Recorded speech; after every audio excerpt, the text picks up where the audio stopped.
ಅದು? Swift LXi. LXi petrol variant ಅಲ್ಲ? ಹೌದು. ಓಕೆ ಸರ್, ಯಾವ್ದು ಮಾಡಲು? 2020. ಓಕೆ, ಓನರ್ ಎಷ್ಟಾಗಿದೆ ಸರ್? ಎರಡನೇ ಓನರ್. ಓಕೆ, ಎಷ್ಟು ಓಡಿದೆ ಗಾಡಿ? 40,000 ಕಿಲೋಮೀಟರ್. 40,000ನಾ? ಹೌದು. ಓಕೆ, ಎಲ್ಲ ಶೋರೂಮ್ ಸರ್ವಿಸಾ ಹೊರಗಡೆ ಸರ್ ಅದು? ಶೋರೂಮ್ ಶೋರೂಮ್ ಎಷ್ಟು ಇದೆಯಾ? ಹೌದು. ಓಕೆ, ಈಗ ಟೈರ್ ಎಲ್ಲ ಹೆಂಗಿದೆ ಗಾಡಿಯಲ್ಲಿ? ಟೈರ್ 80% ಇದೆ. ಸ್ಟೆಪ್ನಿ ಯೂಸ್ ಮಾಡಿಲ್ಲ? ಇಲ್ಲ. ಓಕೆ, ಇನ್ಸೂರೆನ್ಸ್ ರನ್ನಿಂಗ್ ಇದೆಯಾ ಸರ್? ಇನ್ಸೂರೆನ್ಸ್ ರನ್ನಿಂಗ್ ಇದೆ. ಓಕೆ. FC 36 ಗಂಟೆ ಇದೆ. ಗಾಡಿ ಏನಾದರೂ ಟಚ್ ಏನಾದರೂ ಆಗಿದೆಯಾ? ಏನಿಲ್ಲ, ಕ್ಲಿಯರ್ ಗಾಡಿ. ಏನು ಡೆಂಟು ಸ್ಕ್ರಾಚ್ ಆ ಥರ ಏನಿಲ್ಲ? ಏನಿಲ್ಲ. ಓಕೆ. ಇಂಟೀರಿಯರ್ಸ್ ಎಲ್ಲ ಚೆನ್ನಾಗಿದಾವ? ಏನು ಶೋರೂಮ್ ಫಿಟ್ಟಿಂಗ, ಏನು ಎಕ್ಸ್ಟ್ರಾ ಏನಾದರೂ ಮಾಡಿಸ್ಯಾರ? ಅದು ಎಕ್ಸ್ಟ್ರಾ ಮಾಡಿಸಿದ್ದಾರೆ ಇರಬೇಕು. ಅದು ಏನು ಸೀಟ್ ಕವರ್ಸ್ ಏನಾದರೂ ಎಕ್ಸ್ಟ್ರಾ ಮಾಡಿಸ್ಯಾರ? ಸೀಟ್ ಕವರ್ ಎಲ್ಲ ಎಕ್ಸ್ಟ್ರಾ ಮಾಡಿಸಿದ್ದಾರೆ. ಹಾಂ. ಓಕೆ, ಗಾಡೀಲಿ ಪ್ರಾಬ್ಲಮ್ ಇಲ್ಲ? ಹೊಸ ಗಾಡಿ? ಹೊಸ ಗಾಡಿ ಏನು ಪ್ರಾಬ್ಲಮ್ ಇಲ್ಲ. ಹಾಂ. ಓನರ್ ಸೆಕೆಂಡ್ ಅಂತ? ಸೆಕೆಂಡ್ ಓನರ್ ಕ್ಲಿಯರ್ ಇದೆ. ಅಂದರೆ ಅದು ಲೇಡೀಸ್ ಅದ್ರ ಇದ್ದಿದ್ದು ಕಾರು. ಹಾಗೆ ಇವ್ರು ತಗೊಂಡು ಇವ್ರ ಹೆಸರಿಗೆ ಮಾಡ್ಕೊಂಡಿದ್ದಾರೆ. ಓಕೆ. ಗಾಡಿ ಮೇಲೆ ಫೈನಾನ್ಸ್ ಏನಾದರೂ? ಫೈನಾನ್ಸ್ ಇದೆ, ಅದು ಕ್ಲಿಯರ್ ಮಾಡ್ತಾರೆ ಅವರು. ಕ್ಲಿಯರ್ ಮಾಡೇ ಕೊಡ್ತಾರಾ? ಕೊಡ್ತಾರೆ, ಹೌದು. ಓಕೆ, ಎಲ್ಲಿ ಸರ್ ಇದು ಗಾಡಿದು? ಇದು ಮಂಗಳೂರು. ಮಂಗಳೂರು ಸಿಟಿನಾ? ಸಿಟಿ ಕೈಕಂಬ ಅಂತೇಳಿ. ಎಷ್ಟು ಸರ್ ಆಗುತ್ತೆ ಮಂಗಳೂರಿಂದ? ಮಂಗಳೂರಿಂದ ಒಂದು 15 ಕಿಲೋಮೀಟರ್. ಯಾವ ರೂಟಲ್ಲಿ ಸರ್? ಮಂಗಳೂರು ಕೈಕಂಬ ರೂಟು. ಈಶ್ವರಕಟ್ಟೆ. ಹಾಂ. ಹಾಗೆ. ಓಕೆ, ಏನು ಹೇಳ್ತಾರೆ ಗಾಡಿ ರೇಟ್ ಅದು? 8 ಲಕ್ಷ ಹೇಳ್ತಿದ್ದಾರೆ, ಮತ್ತೆ ಹೆಚ್ಚು ಕಮ್ಮಿ ಮಾಡ್ತಾರೆ. 8 ಲಕ್ಷ? ಹೌದು, ಮತ್ತೆ ಹೆಚ್ಚು ಕಮ್ಮಿ ಮಾಡ್ತಾರೆ. 8 ಲಕ್ಷ ಸೆಕೆಂಡ್ ಓನರ್ ಜಾಸ್ತಿ ಆಗಲಿಲ್ಲ ಸರ್ ಗಾಡಿಗೆ?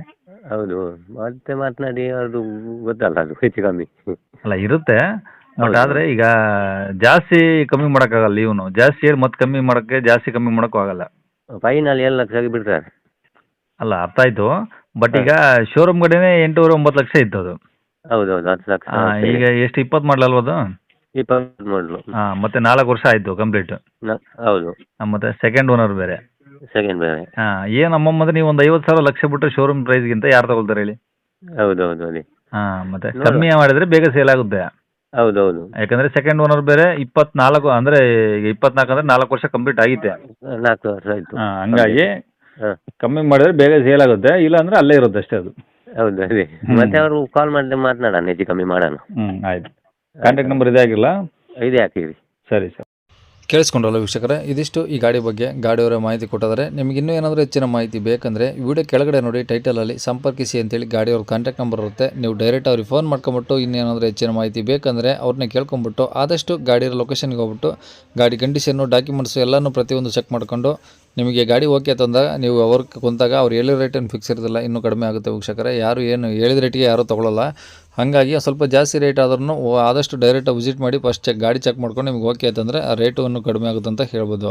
ಇನ್ನು ಇದೇ ಥರ ನಿಮ್ಮದು ಯಾವ್ದಾದ್ರು ಗಾಡಿ ಸೇಲ್ಗಿತ್ತಂದರೆ ನಮ್ಮ ಯೂಟ್ಯೂಬ್ ಚಾನಲ್ ಕಡೆಯಿಂದ ಸೇಲ್ ಮಾಡ್ಕೊಬೇಕಂದ್ರೆ ಆ ಸೇಲ್ಗಿರೋ ಗಾಡಿದು ಒಂದು 5 ಫೋಟೋಸ್ ಕ್ಲಿಯರಾಗಿ ತೆಗೆದುಬಿಟ್ಟು ನೀವು ನಮಗೆ ವಾಟ್ಸಪ್ಪಲ್ಲಿ ಸೆಂಡ್ ಮಾಡಿದ್ರೆ ಸಾಕು ವೀಕ್ಷಕರೇ. ನಿಮಗೆ ನಮ್ಮ ಯೂಟ್ಯೂಬ್ ಚಾನಲ್ದು ವಾಟ್ಸಪ್ ಸಂಖ್ಯೆ ಬೇಕು, ಗಾಡಿ ಫೋಟೋಸ್ ಎಲ್ಲ ಕಳಿಸ್ಬೇಕಂದ್ರೆ ನೋಡಿ ಇವಾಗ ಸ್ಕ್ರೀನ್ ಮೇಲೆ ಕಾಣಿಸ್ತಿರೋದು ನಮ್ಮ ಯೂಟ್ಯೂಬ್ ಚಾನಲ್ದು ವಾಟ್ಸಪ್ ಸಂಖ್ಯೆ. ಈ ನಂಬರ್ಗೆ ಯಾರು ಕಾಲ್ ಮಾಡ್ಕೋಬೇಡಿ, ನಾವು ಕೂಡ ರಿಸೀವ್ ಮಾಡಲ್ಲ. ಯಾಕಂದರೆ ಇದು ನಮ್ಮ ಯೂಟ್ಯೂಬ್ ಚಾನಲ್ದು ವಾಟ್ಸಪ್ ಸಂಖ್ಯೆ ಆಗಿರುತ್ತೆ ಅಷ್ಟೇ. ನಿಮಗೆ ಗಾಡಿಯವ್ರದ್ದು ಕಾಂಟ್ಯಾಕ್ಟ್ ನಂಬರ್ ವೀಡಿಯೋ ಕೆಳಗಡೆ ಇರುತ್ತೆ, ಟೈಟಲಲ್ಲಿ ನೀವು ಡೈರೆಕ್ಟ್ ಅವ್ರಿಗೆ ಫೋನ್ ಮಾಡ್ಕೊಳ್ಳಿ. ಇದು ನಮ್ಮ ಯೂಟ್ಯೂಬ್ ಚಾನಲ್ದು ವಾಟ್ಸಪ್ ಸಂಖ್ಯೆ ಆಗಿರೋದ್ರಿಂದ ನಿಮ್ಮ ಗಾಡಿ ಸೇಲ್ಗಿದ್ರೆ ಮಾತ್ರ ವಾಟ್ಸಪ್ಪಲ್ಲಿ ಈ ನಂಬರಿಗೆ ಫೋಟೋಸ್ ಕಳಿಸಿ ಸಾಕು. ಸ್ವಲ್ಪ ಸಮಯ ನಂತರ ನಾವೇ ನಿಮಗೆ ಕಾಲ್ ಮಾಡಿಬಿಟ್ಟು ಗಾಡಿದು ಡೀಟೇಲ್ಸ್ ಎಲ್ಲ ತಿಳ್ಕೊಂಡು ಇದೇ ಥರ ಯೂಟ್ಯೂಬಲ್ಲಿ ಅಪ್ಲೋಡ್ ಮಾಡ್ತೀವಿ ಅಂತ ಹೇಳ್ಬೋದು. ಇನ್ನು ಕೊನೆಯದಾಗಿ ನೀವು ಇನ್ನೂ ಸಹ ನಮ್ಮ ಚಾನಲ್ ಸಬ್ಸ್ಕ್ರೈಬ್ ಮಾಡ್ಕೊಂಡಿಲ್ಲ ಅಂದರೆ ಸಬ್ಸ್ಕ್ರೈಬ್ ಮಾಡ್ಕೊಳ್ಳಿ. ಯಾಕಂದರೆ ನೆಕ್ಸ್ಟ್ ಇದೇ ಥರ ಯಾವುದಾದ್ರು ಗಾಡಿ ನಾವು ಯೂಟ್ಯೂಬಲ್ಲಿ ಅಪ್ಲೋಡ್ ಮಾಡಿದ ತಕ್ಷಣ ಆ ವಿಡಿಯೋ ನಿಮಗೆ ಬೇಗ ಬಂದು ತಲುಪೋದು ಅಂತಲೇ ಹೇಳ್ಬೋದು. ಹಾಗೆ ವಿಡಿಯೋ ಇಷ್ಟ ಲೈಕ್ ಕೊಡೋದನ್ನು ಸಹ ಮರಿಬೇಡಿ. ಮತ್ತು ಯಾರಿಗಾದ್ರೂ ಈ ಗಾಡಿ ಅವಶ್ಯಕತೆ ಇದ್ದರೆ ಅಂತರ ಕೂಡ ವಿಡಿಯೋನ ಶೇರ್ ಮಾಡಿ ಅಂತ ಹೇಳ್ತಾ ಇಲ್ಲಿಗೆ ವಿಡಿಯೋ ಮುಗಿಸ್ತೇನೆ. Thank you.